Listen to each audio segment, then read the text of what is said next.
It is Tuesday, August 31st. This is Rush Hour, and we begin tonight with the latest aftermath of what was once Hurricane Ida. Americans impacted in Louisiana, Mississippi, and Alabama, in many cases dealing with no electricity, no water, nor gasoline, while cleaning up what's left of their homes and businesses after Ida swamped the Gulf Coast. Thousands of National Guard soldiers have spent the past 48 hours conducting rescues by air and by boat, some crews going door to door to get people trapped in their homes to safety. Meanwhile, thousands of utility workers on the ground across the southeast working to restore power, and some people may be waiting weeks for electricity to be restored in the midst of stifling summer heat. Another issue, long lines at gas stations in the affected areas. This is video. This was the scene outside Baton Rouge earlier today. The good news, though, experts do say they do not expect a significant increase in gas prices like we've seen after some similar major hurricanes. Now, here's the latest on Ida's aftermath. The storm now blamed for at least 4 deaths after a bridge collapsed in Mississippi late last night. Meanwhile, more than 1 million people still without power across Louisiana and Mississippi, although the vast majority of those outages are in Louisiana. That's also where more than 440,000 people are still without running water tonight, thousands more under a boil water order. And the Louisiana National Guard says they've rescued 359 people, more than 50 pets. A News Nation is spread out across the states dealing with Ida's impact. And we begin tonight with News Nation correspondent Brian Enton. He's in Lafitte, Louisiana for us. Brian. Nicole, the water has gone down just a little bit here over the last 24 hours, but there is still so much flooding, and there's still people stuck inside their homes. They have no cell service. There's no one for them to call. We met one woman today who actually used an air horn to get rescuers' attention. With so much of the coastal area outside of New Orleans flooded, this is the only way to get in, by boat. We rode with Eldon and Lorena Robichaux to go check on their house in John Lafitte. The levee around the town was too low for Hurricane Ida, and almost everything is now underwater. What happened if just too much water came in at one time and it toppled over the wall. So the wall's supposed to keep the water out of here. Right. It didn't work this time, apparently. It was just too much. It was almost a 5. Like I said, it pushed too much water at one time. Inside the family house, all their belongings are floating around. The flood even knocked the refrigerator over. This is going to be quite a cleanup. Yeah. Sometimes it's better just to knock it down and start over. How does everybody have such a good attitude? Well, hey, look, we're here. Yeah, we have I thank God that we're safe. It's pretty quiet out here now. Most people in this area have already been rescued, but one thing the locals tell me they're concerned about when they come back to check on their belongings are snakes, gators, and also the condition of the water. Take a look. You can see there's all this gas on top of the water. That's because so many of the cars and boats and everything else you can imagine are now beneath the water line. We were all the way at the end of Lafitte. This family was stuck in their house for days. Oh, joy. And you guys sent them for us for sure. Rescue boats finally showed up today. An air horn got their attention. That's how you got rescued? That's how we got rescued. Yes, sir. Wow. Thank God for that air horn. And the attitude of the people out here really is just amazing. Right now, they're just waiting for the water to finally go down. Then it could be weeks before they finally get power and their water also turned back on. Nicole? Yeah, thank God for that air horn. All right, Brian, I have to say, I was not expecting to see you thigh deep in water. Any idea how long it's going to take for that water to go down? Yeah, it's hard to avoid. I mean, there's just water all over the place. There's really no telling how long it's going to take. It has improved since yesterday, but you saw it did go over the levee in this area. So they also have to pump the water out of the towns because now you've got water trapped on the inside part of some of the levees in this area. Yes, so much water. All right, Brian, thank you. The torrential rain after Ida's landfall left 2 people dead, 10 injured in Mississippi after a highway collapsed in George County. Now you can see here we have some video coming of a crane pulling cars out of that hole. The area has received about 14 inches of rain, and that's since Ida's landfall Sunday. News Nation correspondent Janelle Fort live for us tonight from Loosedale. So Janelle, how long is that road expected to be closed? Nicole, it could be weeks, maybe even longer. I don't know how well you can tell from your vantage point here, but this hole, it's massive. It's about 50 feet wide, 20 feet deep, and it really showcases the sheer power of Mother Nature. Where we are in George County right now is about 250 miles from Louisiana, where Hurricane Ida made landfall. Yet torrential rain from the storm's trek inland caused this road to wash out last night. In the process of that happening, authorities say that there was flash flooding in this area. They say that they've got about 14 inches of rain here. 7 cars plunged into the depths of this hole. Again, 2 people dead, 10 others injured. Of them, 3 of them suffering from life-threatening injuries. We heard from a neighbor who says she heard the collapse and the cries for help that followed. Take a listen. We worry about, our homes, and he has cows, and we worry about the fences, and the trees coming down, but never dreamed anything like this would happen.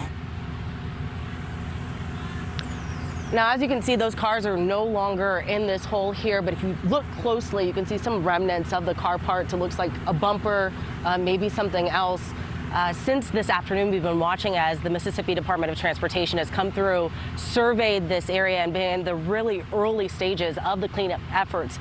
Again, they're saying this could take weeks, if not longer, to fix. And this Highway 26 is a major thoroughfare here in George County, so there are a lot of people affected by this closure, as well as those families who lost loved ones or have loved ones who are injured, Nicole. Yeah, I mean, seeing that video, Janelle, honestly, I'm shocked that people were able to survive that.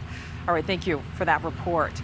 Well, the town of Saraland, Alabama, also recovering. Now, they were hit by a tornado during Ida, and it caused widespread damage. Several people injured, including a truck driver whose 18-wheeler flipped during the tornado. News Nation's Gabby Easterwood from our Mobile station, WKRG, has the latest. Well, from this tornado here in Saraland, Alabama, there were only 3 minor injuries. One of those coming to a truck driver that was in an 18-wheeler that was dragged across a parking lot you see behind me, and these winds also picking up this fence and just dismantling it. Now, here's the video we took yesterday, though, of damages we are seeing. Tons of limbs scattered around and roofs torn off of buildings. One of those buildings being a hotel, and many people were inside at the time of the tornado, and everyone was just baffled by how quick the storm came in and was gone. All of this damage happening only within about a 1.5 mile stretch. Crews were also out all day yesterday as well as today working to restore power, which they are getting done fairly quickly in this area. As for that truck driver, he only had minor injuries, including a sprained knee, so he is expected to make a full recovery. In Saraland, Alabama, I'm Gabby Easterwood.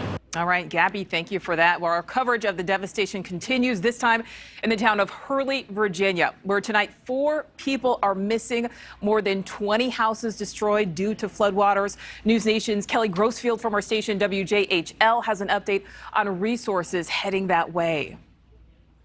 Just a few homes remain here in Hurley, Virginia. A lot of them pulled from the foundation. Officials tell us more than 20 homes have been destroyed, with about 40 to 50 evacuations happening between yesterday and this morning. It's just devastating. They say they saw tremendous flooding like this back in 2002, but this is just something they've never seen before. Law enforcement workers who have been in the business for decades say it is devastating working over here. There are delegates and local lawmakers on the ground seeing the damage for themselves, pushing for that federal funding. We want to assure those who have been affected that we're going to make certain that every resource available locally at the state level and at the federal level is made available. And that's why we're all here today, to see this damage ourselves, to ensure that this happens.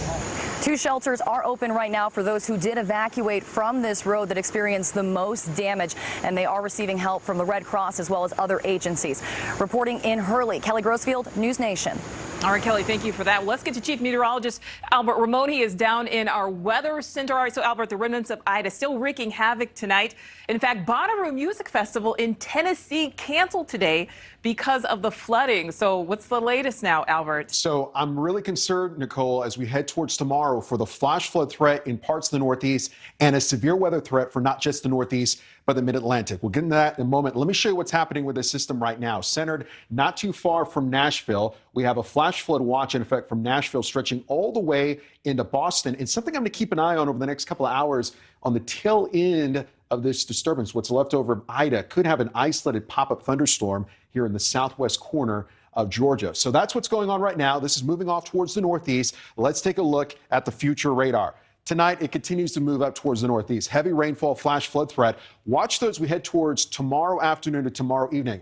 Big showers and thunderstorms, mid-Atlantic into the northeast. And by the time we head into late tomorrow evening, this is 11:30 tomorrow evening, Wednesday, heavy rainfall. Tri-state area stretching all the way down south into the Delmarva. So it's a flash flood concern. It's high for the northeast, including New York City, but also a severe weather threat. It's quite large for tomorrow from southern New England stretching down south into South Carolina. But take a look at the orange area, an enhanced risk for severe weather, including D.C., Baltimore, Philadelphia, much of the state of Delaware. This is the area tomorrow afternoon, tomorrow evening. That straight line winds gusting above 60 miles per hour will be possible, along with tornadoes. So even though this is well inland, it's weakening.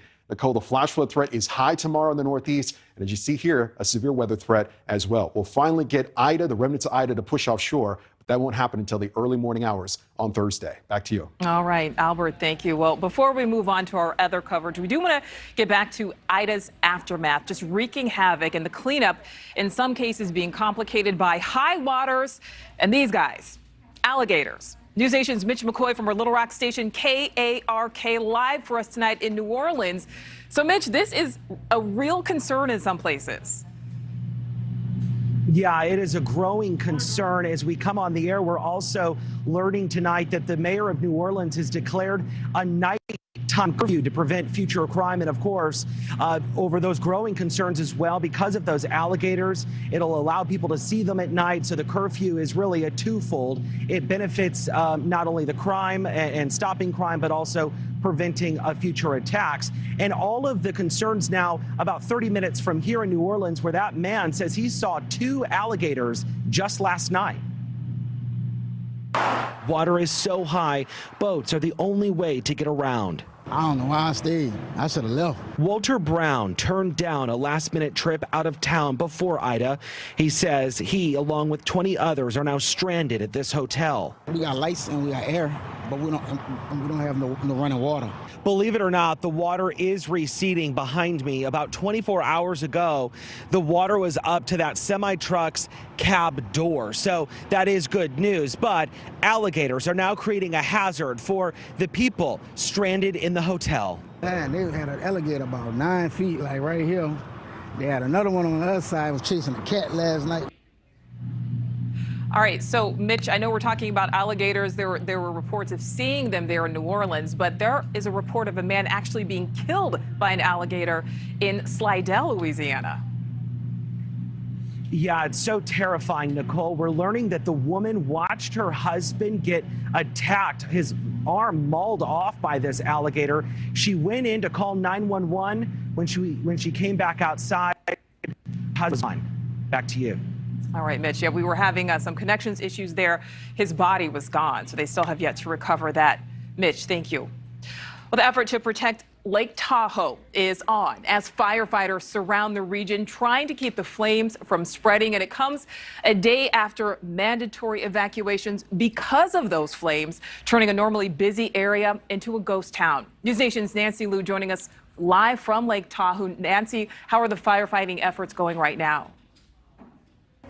Right now, fire crews are working hard to save homes in this residential community just a few miles away from South Lake Tahoe.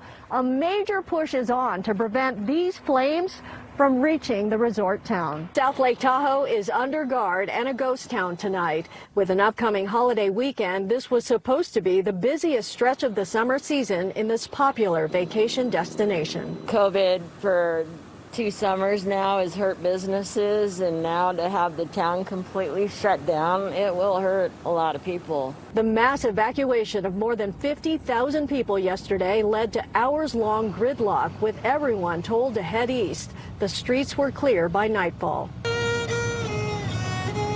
Just a few miles from town, the Caldor fire remains on a tear. The fast-moving flames ravaged another 5,000 acres just this morning, and conditions are making the battle especially hard.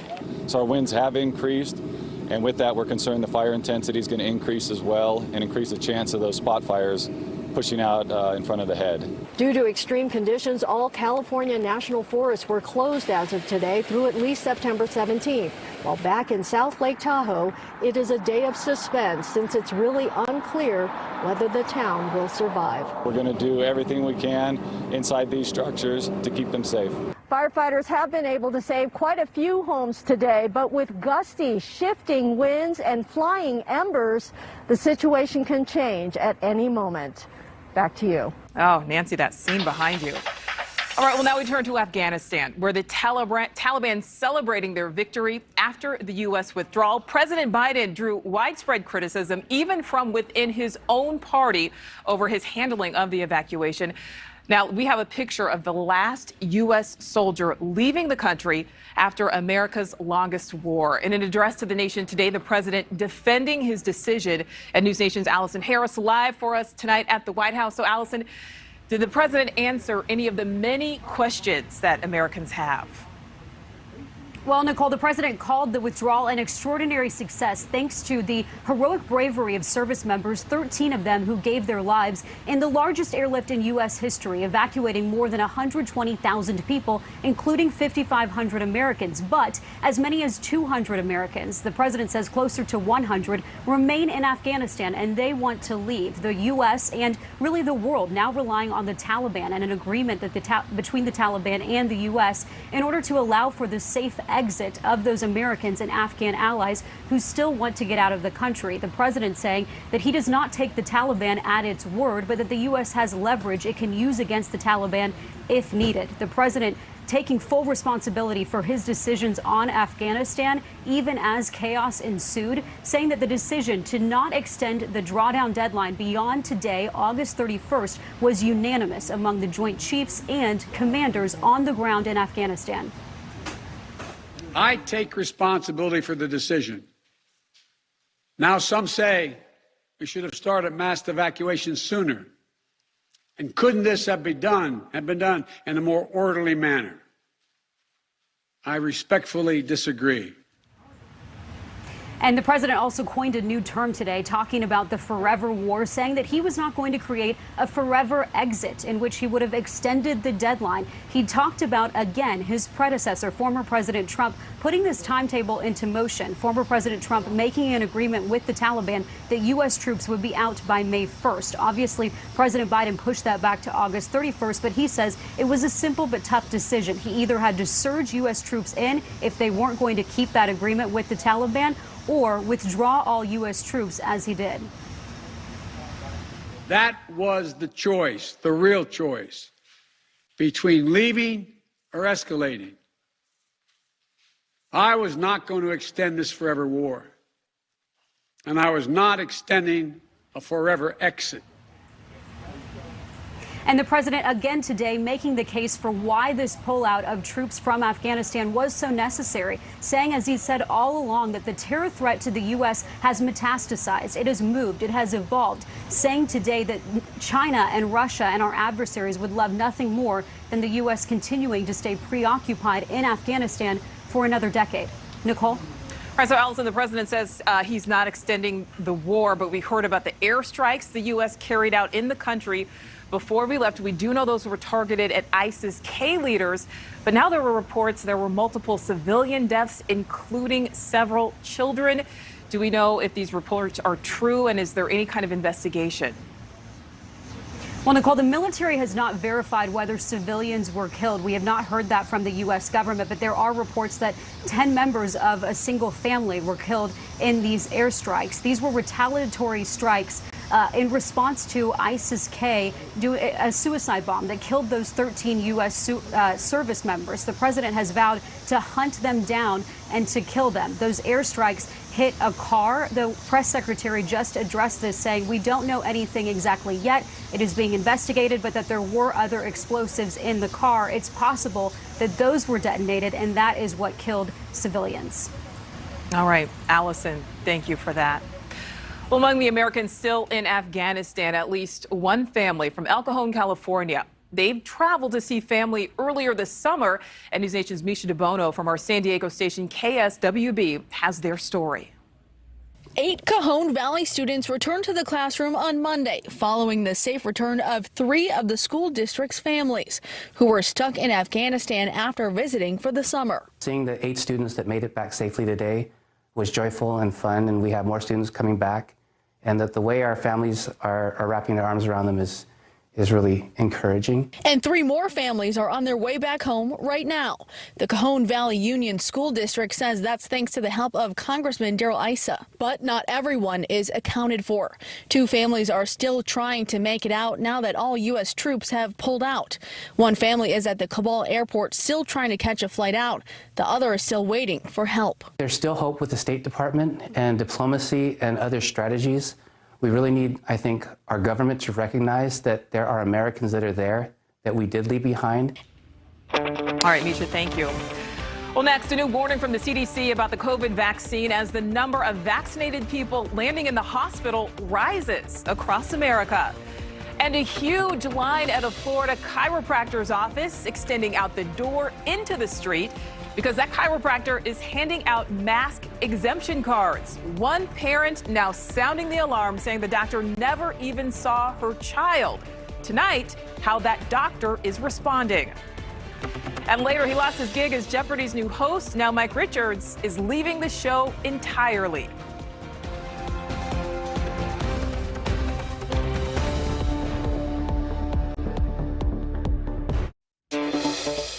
The latest on the pandemic. Now, the CDC offering some new insight today on how long the COVID vaccine protects us as hospitalizations in the country are starting to trend downward, although they're still at the highest level since winter. NewsNation's Evan Lambert live for us tonight in D.C. So, Evan, what are we learning?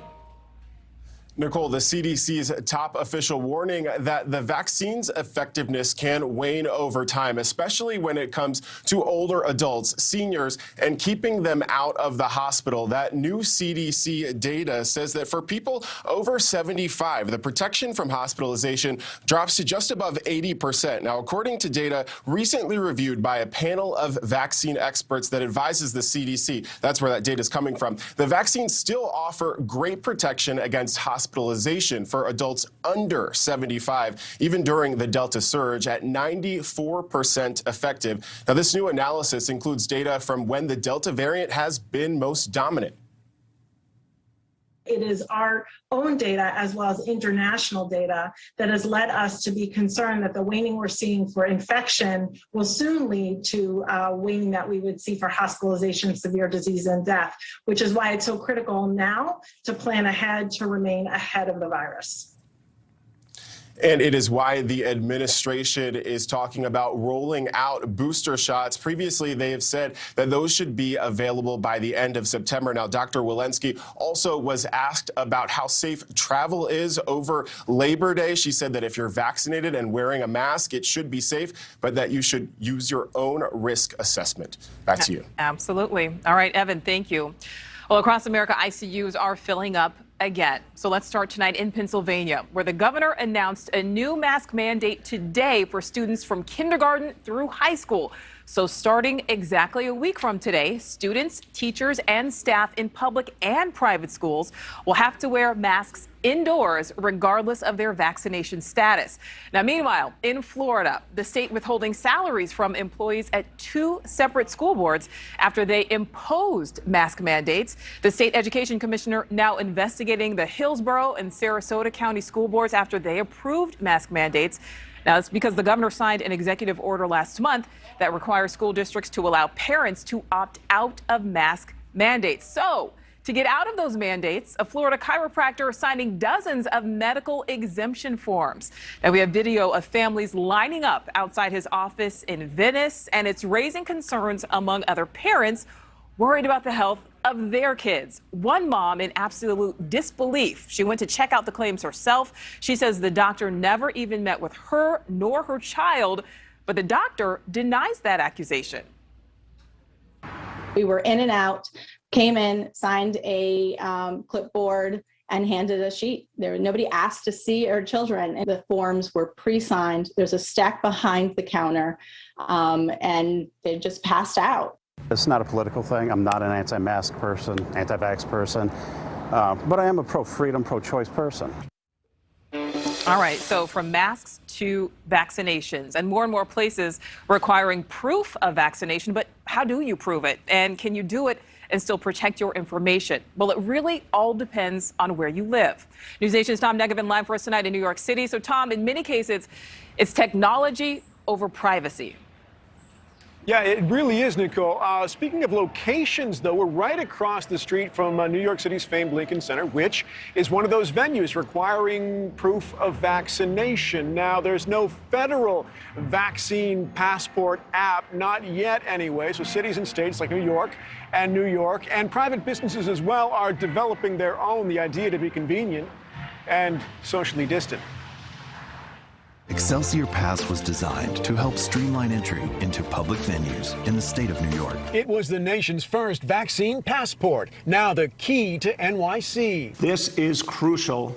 If you want to dine in a restaurant, work out in a gym, or hit a show in New York, you need proof of vaccination. The Excelsior Pass makes it simple. In the state next door, New Jersey offers the Docket app to carry and prove your vaccination status free of charge. Jurisdictions across the country looking at, if not an app, something close to it. We're talking about there being more ability for people to be able to, for example, download their records in a formal way. There are a lot of app options, free and easy to carry, but the rollout has been less than perfect. As this tweet points out, NYC's COVID Safe app accepted a photo of Mickey Mouse as proof of vaccination. And if that sounds a little goofy, the founder of the Surveillance Technology Project says it should. But when you're talking about new vaccine apps, there's a lot of risks that the apps are going to discriminate, that they're going to exclude people, that there are going to be errors, and that there's going to be an impact on privacy.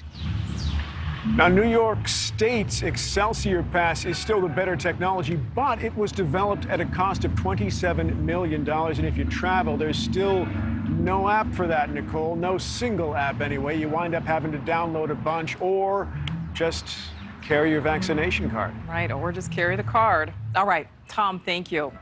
Still to come tonight on Rush Hour, a former NFL MVP, now a free agent after being unexpectedly released. Did it have anything to do with not being vaccinated? And jury selection begins in the long-awaited trial for Theranos founder Elizabeth Holmes. The woman once billed as the second Steve Jobs now says she was abused by her ex. We have a closer look at what's expected in this highly anticipated court case.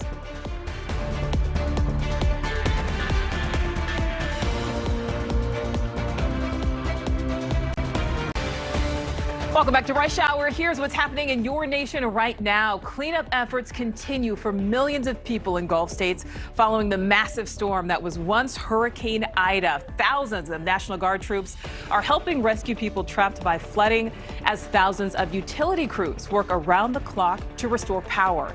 That storm also creating a gas shortage. And look at this. That means long lines at gas stations in Louisiana, Mississippi, and Alabama. And firefighters out in force to defend Lake Tahoe from the Calder fire. Those flames have forced the evacuation of communities along the south of the Alpine Resort, and authorities fear it could make its way to Nevada. What would normally be a very busy week heading into the holiday right now looks like a ghost town after the growing fire forced a mass evacuation yesterday, triggering hours of traffic gridlock. President Biden calling the military evacuations in Afghanistan a, quote, extraordinary success and defending the decision to end the 20-year war in Afghanistan. In an afternoon address, he said he was not going to extend what he calls the forever war. More than 100 Americans are still in the country, which is now under Taliban rule. After getting final approval from both the State House and Senate, a rewrite of Texas election law is headed to Governor Greg Abbott's desk. The Republican-backed legislation puts new limits on how and when Texans can vote and makes it a crime for judges to interfere with partisan poll watchers. Texas Democrats spent the summer protesting those reforms, which they claim will negatively impact voters of color. Abbott is expected to sign that bill into law in the coming days. In New York, renters and advocates are marching, demanding an extension to the state's eviction moratorium. It is set to end at midnight tonight. Hundreds are walking up to Governor Kathy Hochul's New York City office. More than 800,000 New Yorkers are estimated to owe back rent after the pandemic. State lawmakers might meet for an emergency special session tomorrow to extend that moratorium until mid-January. All right, some bombshell allegations today during jury selection in the long-awaited trial of Elizabeth Holmes. She is the former CEO behind Theranos, the once promising Silicon Valley startup, once valued in the billions before it was discovered to be nothing more than a scam. In 2014, Holmes promised the world a revolutionary way to diagnose diseases. But a year later, it was exposed as a sham. She now faces 12 charges of fraud, up to 20 years in prison if she's convicted. NewsNation's Sloan Glass joining us now with today's developments. And Sloan, there were really shocking revelations today in court. Yeah, that's right. Elizabeth Holmes was billed as the next Steve Jobs. She was the biggest and brightest star in Silicon Valley. But explosive new court documents are shedding light on a mental health defense, blaming her ex-boyfriend for years of abuse. Elizabeth Holmes' defense team building their case by claiming her former boyfriend and business partner, Ramesh Sunny Balwani, emotionally, psychologically, and sexually abused her, which impacted her state of mind and clouded her judgment. The court filings say Balwani, who served as the company's president and COO, was in control of what Holmes ate, wore, when she slept, and who she was allowed to spend time with. Her attorneys insist that any success she achieved was because of him. Balwani's lawyers say those claims are deeply offensive. This defense contradicts the world's image of Holmes. A Stanford dropout, she was the youngest self-made female billionaire. She founded Theranos in 2003, claiming to have developed a device that could test for hundreds of illnesses with just a single drop of blood. Despite having no background in medicine, she used her charisma and self-determination to land some of the wealthiest and most connected investors. The right to protect the health and well-being of every person, of those we love, is a basic human right. But in 2015, her house of cards began to collapse. A whistleblower raised concerns about her testing device, and a series of articles exposed her fraud. In 2016, Holmes and Balwani split. Then in 2018, Theranos dissolved, and the company went bankrupt. The government says Holmes not only conned investors, but she put thousands of lives at risk when her device gave inaccurate test results relating to miscarriages, cancer, and HIV. Balwani is also charged with fraud. Both have pleaded not guilty. All right, so Sloan, we just heard from Holmes there in that clip, but it sounds like her appearance and voice have changed after the collapse of the company. Yeah, it's very odd. It said that she read that women with lower voices are taken more seriously, and it just adds to the whole allure of her that so much of what we saw was just a fraud. All right. I remember her voice certainly stuck out. All right. Now, Balwani, is he expected to be on trial? Yes, his trial was pushed back to January 2022. All right, we'll see what happens. We'll be following this closely. Sloan will check back with you. All right. Well, so ahead tonight, former NFL MVP Cam Newton cut from the New England Patriots. Did the COVID vaccine factor in the decision to release him? We are live at Foxborough next.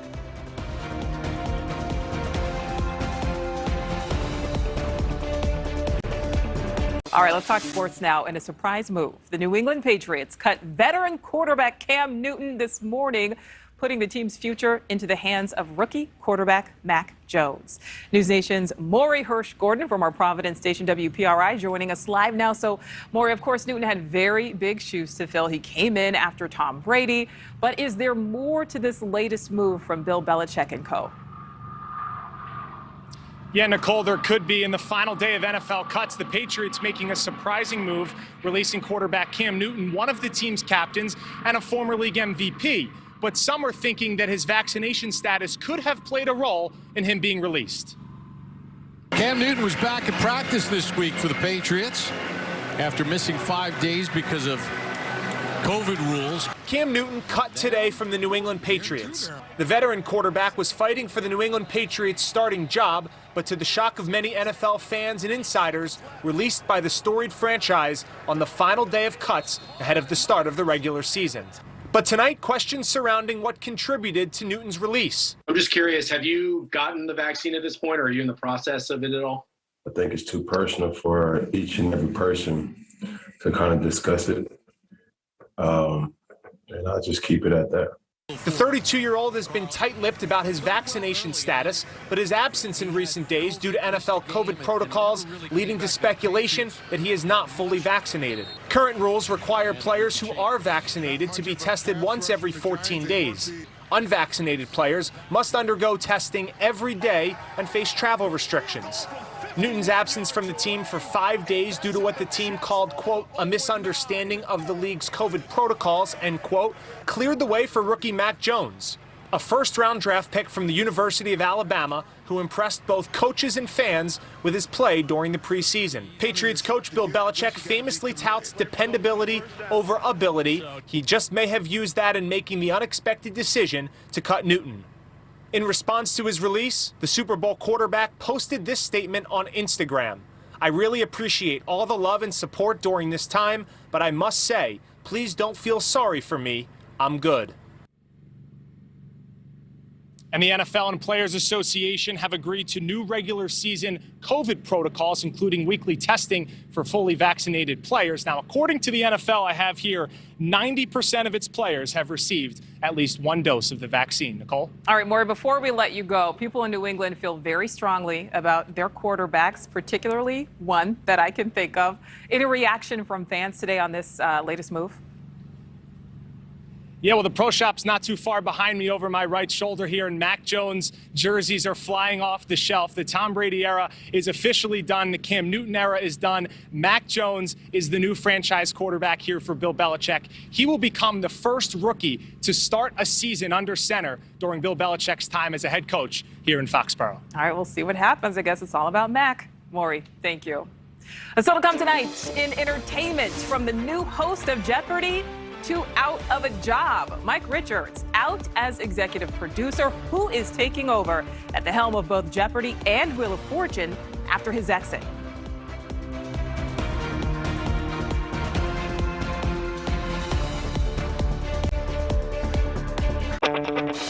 New today, Sony firing Jeopardy executive producer and one-time host Mike Richards.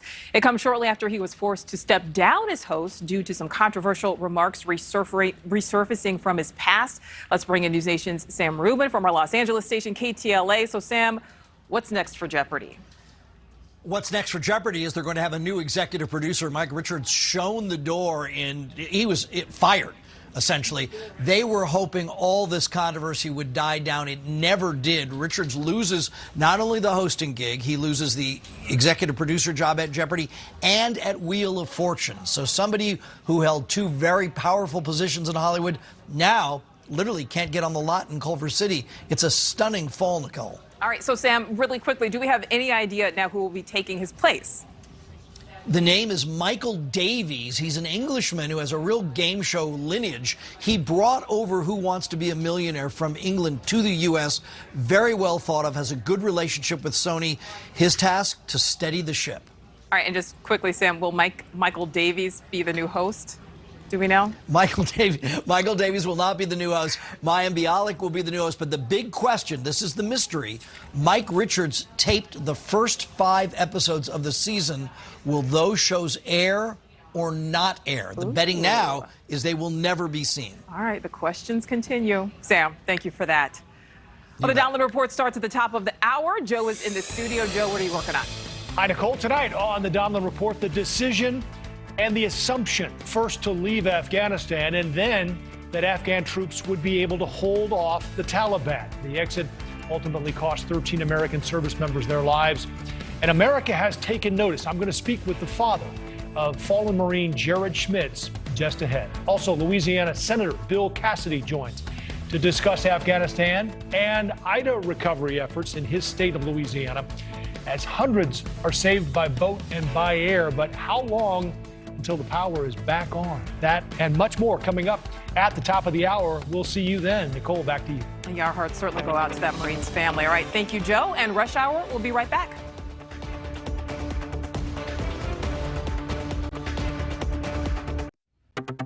Continuing live from our News Nation headquarters in Chicago, here's a look at what's happening in your nation right now. Two of the Food and Drug Administration's top vaccine regulators plan to leave the agency in the next several months. The director of the Office of Vaccines Research and Review plans to retire in October after 32 years with the agency. The director's deputy will leave the following month. The FDA has not announced a reason for either departure. And the New Orleans Saints making plans to stay in the Dallas area for up to a month after relocating before Hurricane Ida. Head coach Sean Payton says the team's regular season opener might end up being played at the Cowboys Stadium. While the Superdome was largely unscathed, the greater New Orleans area still, of course, dealing with widespread damage after the storm. And as always, we do like to leave you with a smile when we can. Tonight's comes courtesy of World War II veteran and his pen pal, who is now all grown up. Frank Grossberger got a letter from a 9-year-old girl thanking him for his service. That was 12 years ago, but it made such an impact that he always carries that letter with him in his wheelchair.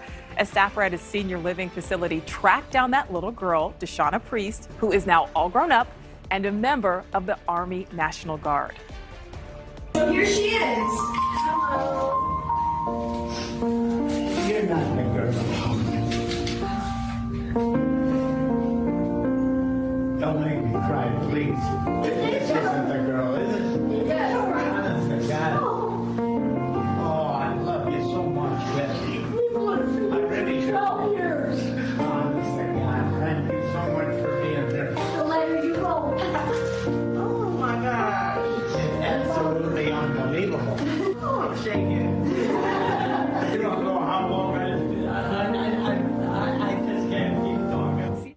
Oh, he couldn't believe it. The card that Deshauna handed Mr. Grossberger was the thank you card he had written back to her all those years ago. Here come the tears. That is all for Rush Hour tonight. You can follow me on social media. Just search Nicole Burley on Twitter, Facebook, and Instagram. The Donlin Report is next.